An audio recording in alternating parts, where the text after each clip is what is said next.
Hello everyone, welcome back to my channel. आज हम पढ़ने वाले हैं जीव द्रव्य कुंचन और जीव द्रव्य विकुंचन, जिनको हम इंग्लिश में कहते हैं प्लाज्मोलाइसिस एंड डीप्लाज्मोलाइसिस। चैनल को सब्सक्राइब नहीं किया है तो सब्सक्राइब कर दीजिए और देखते रहिए बायो स्टडी चैनल, जिसमें आपको नए नए टॉपिक्स मिलते रहते हैं और स्टडी करते रहिए ताकि स्टडी आपकी बाधित ना हो। प्लाज्मोलाइसिस और डीप्लाज्मोलाइसिस जो है प्लांट की सेल्स के अंदर आपके 12th क्लास में आता है और 12th क्लास में जो आपके कोर्स है उसका ये मुख्य टॉपिक है। प्लाज्मोलाइज्ड और डीप्लाज्मोलाइज्ड की सेल्स की स्थिति किस तरह की होती है, आज हम ये पढ़ेंगे। प्लांट सेल्स होती है वो अधिक समय तक अति पराशरी विलयन में रखी जाए तो जल कोशिका से बाहर निकलने लगता है, जिससे कोशिका का जीव द्रव्य सिकुड़ने लग जाता है और अंततः संकुचित जीव द्रव्य कोशिका के बीच में या कोने में संघनित दिखाई देता है। इस तरह जब कोशिका की स्थिति हो जाती है तो ये प्लाज्मोलाइज्ड कहलाती है। इस प्रक्रिया को हम जीव द्रव्य कुंचन या प्लाज्मोलाइसिस कहते हैं।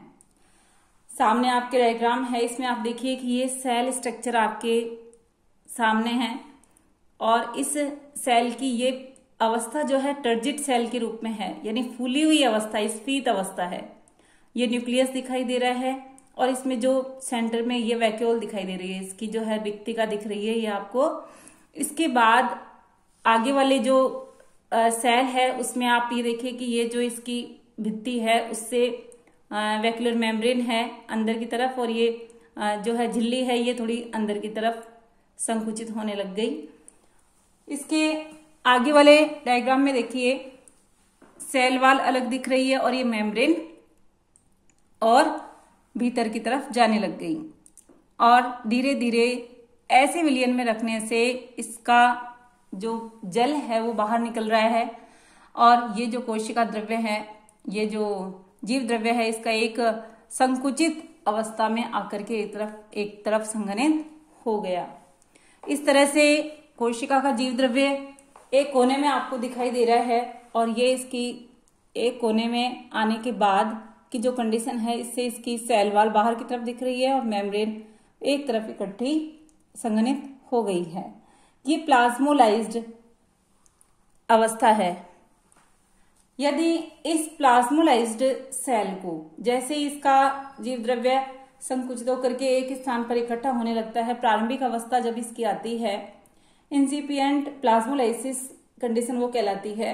और इस प्रारंभिक द्रव्य कुंचित कोशिका को यदि अल्प पराशरी विलयन में रखा जाए, अल्प पराशरी विलयन में रखने से जल अंततः परासरण द्वारा कोशिका में पुनः प्रवेश करना प्रारंभ कर देता है।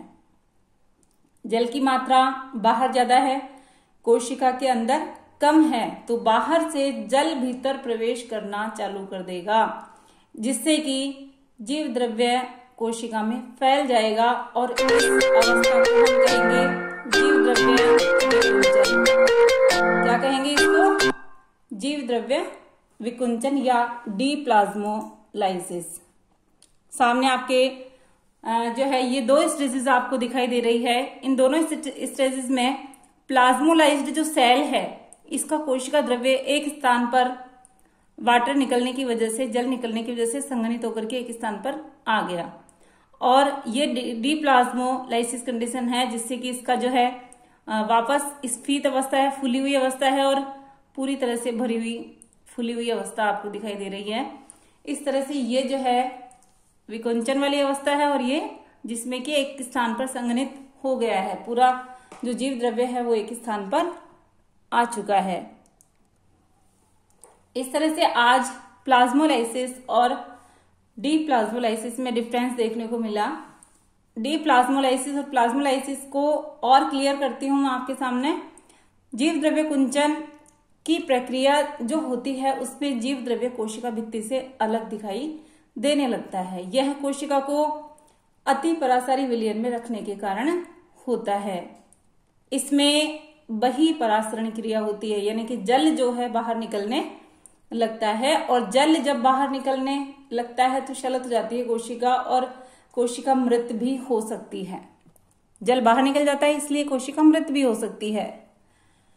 डीप्लाज्मोलाइसिस में यानी कि जीव द्रव्य विकुंचन में जीव द्रव्य कोशिका भित्ति से लगा हुआ होता है। स्फीत अवस्था होती है, फूली हुई अवस्था होती है। यह अल्प पराशरी विलयन में जब कोशिका को रखते हैं तो होता है, क्योंकि जल अंदर जाता है, अंतर पराशरण की क्रिया होती है और जो कोशिका है वो फूली हुई अवस्था में होती है, जल अंदर होता है और ये कोशिका जीवित अवस्था में रहती है। Okay guys, thanks. Next video में वापस मिलेंगे।